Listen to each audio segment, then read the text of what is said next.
जब आपकी श्वास नाभि तक पहुंचने लगेगी तो जैसे हवा का झोंका आता है तो सब कुछ आसपास के वातावरण में बदल जाता है, सब कुछ साफ सुथरा सा हो जाता है। बस ऐसे ही जब श्वास गहरी होगी और बाहर विश्राम पाने की बजाय भीतर विश्राम पा रही होगी तो एक तो जन्म मरण का चक्र प्रत्याहार हो जाएगा, उल्टा हो जाएगा, मुक्ति की ओर सीधा हो जाएगा। दूसरा, एक नाद सुनाई देगा। बाकी जितने भी शब्द हैं वो सब दो चीजों के टकराने से पैदा होते हैं।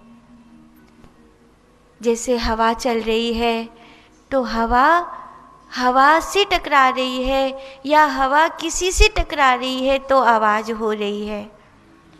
पानी बह रहा है तो पानी किसी से टकरा रहा है, पत्थर आदि से, तो उसकी आवाज हो रही है।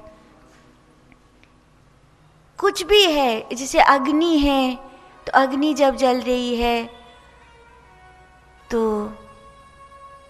वो भी लकड़ियों का घर्षण उसमें हो रहा है तो उसकी आवाज़ हो रही है। जो चीज़ें उसमें जल रही है वो जाके उसमें होम हो रही है तो उसकी आवाज़ हो रही है।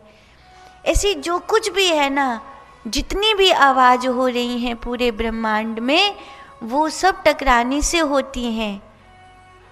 एकमात्र एक आवाज़ है जो किसी के टकराने से नहीं होती। जब हम ध्यान में प्रवेश करते हैं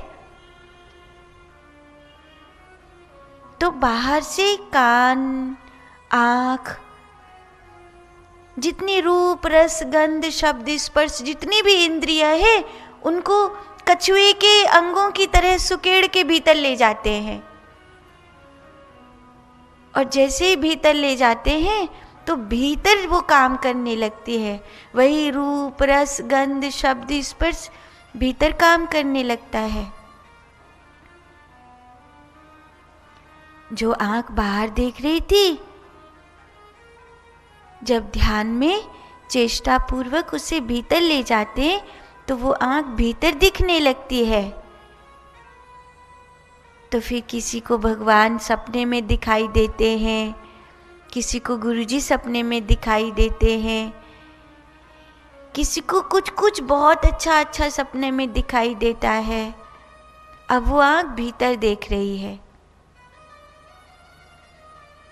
जो कान बाहर सुन रहे थे, अब बाहर तो मैंने उसमें रुई लगा दी, अब बाहर तो मैं कुछ भी नहीं सुन रहा हूँ, मैं तो ध्यान में बैठ गया हूँ। तो जब मैंने भी बाहर का सुनना बंद कर दिया और मैं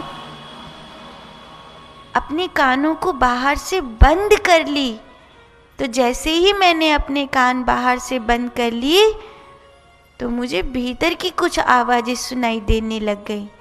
उन कान की जो श्रवण शक्ति है उसने भीतर काम करना शुरू कर दिया। मैं बाहर बोल रही थी, फिर मैं चुप हो गई तो मेरी जिह्वा ने भीतर अपने आप से बात करना शुरू कर दिया। रूप, रस, गंध, शब्द, स्पर्श, भीतर की खुशबू आने लग गई। मैंने बाहर का सब कुछ रोक दिया। मैंने अपनी वासनाओं को शरीर के स्तर पर जैसे ही थाम दिया तो मुझे मुझसे प्रेम होने लग गया, क्योंकि अब उस प्रेम का जो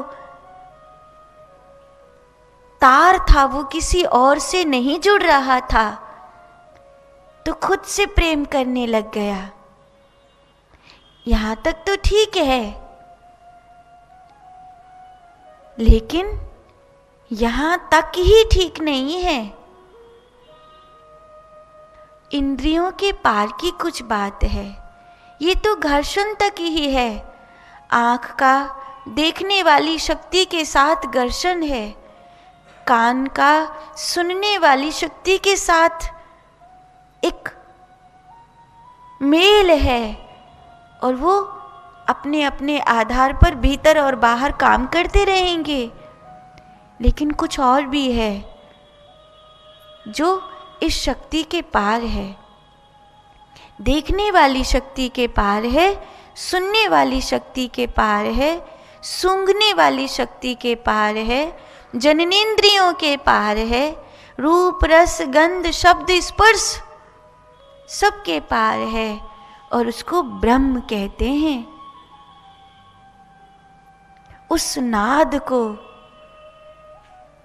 अपनी श्वासों के कम से कम 72 अंगुल भीतर जाने से ही सुन सकते हैं।